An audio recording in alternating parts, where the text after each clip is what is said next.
padahal menurut yang membeli ini kan sudah dibeli, jadi hak saya dong mau dijual berapa kayak, yang penting saya sudah mendapatkan keuntungan.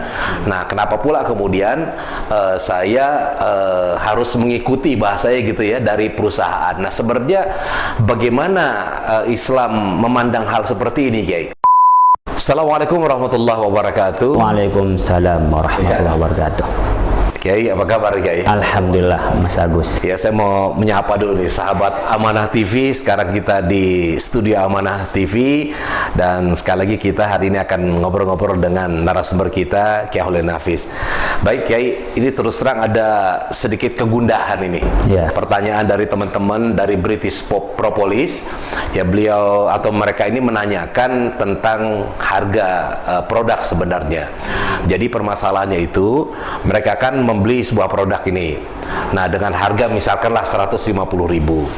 Nah, kemudian mereka itu menjualnya itu misalkan di harga 225.000. Nah, sedangkan perusahaan itu mematok harga 250.000. Jadi harus 250.000, padahal menurut yang membeli ini kan sudah dibeli, jadi hak saya dong mau dijual berapa kayak, yang penting saya sudah mendapatkan keuntungan. Nah, kenapa pula kemudian saya harus mengikuti bahasanya gitu ya dari perusahaan. Nah, sebenarnya bagaimana Islam memandang hal seperti ini, Kiai? Ya. Terima kasih Mas Agus atas pertanyaan, juga kepada teman-teman di BP ya, yang tergabung di dalamnya. Dalam hal ini kita membeli produk BP itu, lalu ada kewajiban untuk menjual dengan harga yang sama di masyarakat, 250.000. Sementara ada berdalih, saya kan udah beli, urusan saya dong.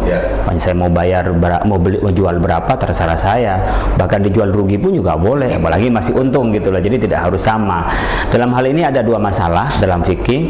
Yang satu masalah penentuan harga, yang kedua ada syarat penjualan yang harus sama. Pertama, berkenaan dengan penentuan harga. Di dalam Al-Quran sebagaimana disebutkan oleh Imam Ahmad bin Hanbal, tidak ada ketentuan harganya itu berapa.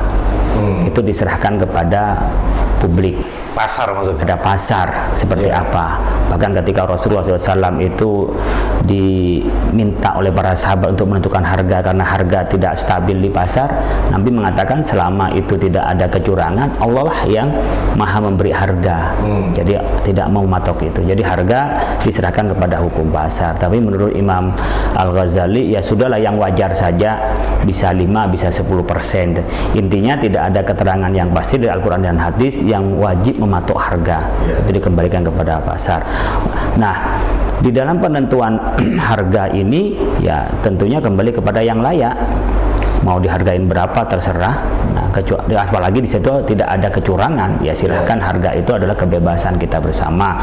Tetapi ya kita harus mengikuti pada batas kewajaran. Jangan sampai ada berlipat ganda sampai haji mumpung orang butuh, saya hargain yang mahal. Jadi selagi harga itu masih wajar, tidak ada kecurangan, disampaikan apa adanya, itu sah-sah saja. Yang kedua, mematok harga ini itu hak orang yang menjual, boleh-boleh saja mematok harga itu. Yang menjual itu perusahaan atau yang menjual yang membeli produk tadi?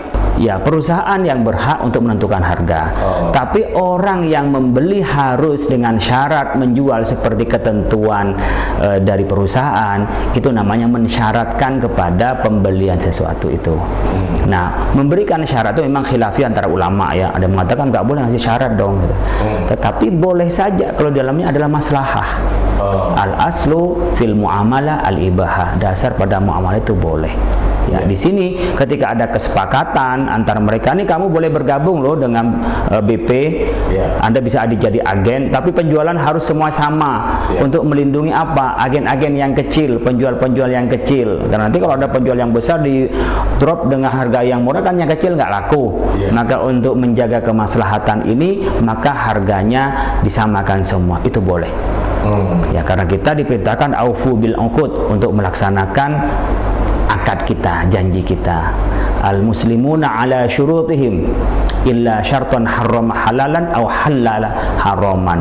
Jadi orang Islam itu terikat dengan perjanjiannya.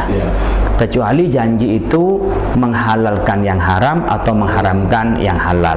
Maka ketika di BP itu dibuka, ayo siapa yang mau jadi agen, siapa yang jadi mitra kita, kemudian ada kesepakatan semua harganya 250.000, maka semua harus mengikuti, karena ketika dia membeli dan ketika dia bermitra berarti sepakat dengan aturan syarat itu.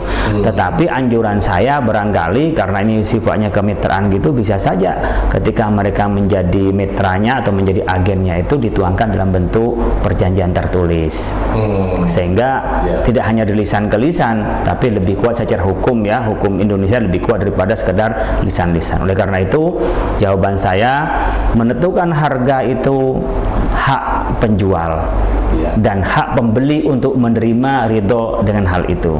Tetapi bagi kita baiknya jangan melampauin kewajaran. Kemudian mensyaratkan dari perusahaan itu untuk menjual secara rata, ya, tentang bagaimana harga dari BP itu 250.000 yang ditetapkan itu, syarat itu tidak mencederai terhadap akad, maka wajib dipenuhi dan hukumnya sah, karena ini untuk kemaslahatan. Dan selama itu ada kesepakatan dan di situ kemaslahatan, maka orang Islam yang bersepakat dan berjanji itu harus memenuhi kesepakatan dan janjinya. Terima kasih, mudah-mudahan bermanfaat. Baik, terima kasih Kiai dan sahabat sekalian. Mungkin juga ada kasus-kasus yang sama ya di antara dengan teman-teman di British Propolis ini. Ya, apa yang disampaikan Kiai ini sudah jelas sekali, memberikan gambaran yang tepat apa yang harus dilakukan. Terima kasih, insya Allah kita akan berjumpa kembali dalam program podcast dari Amanah TV. Assalamualaikum warahmatullahi wabarakatuh. Waalaikumsalam warahmatullahi wabarakatuh.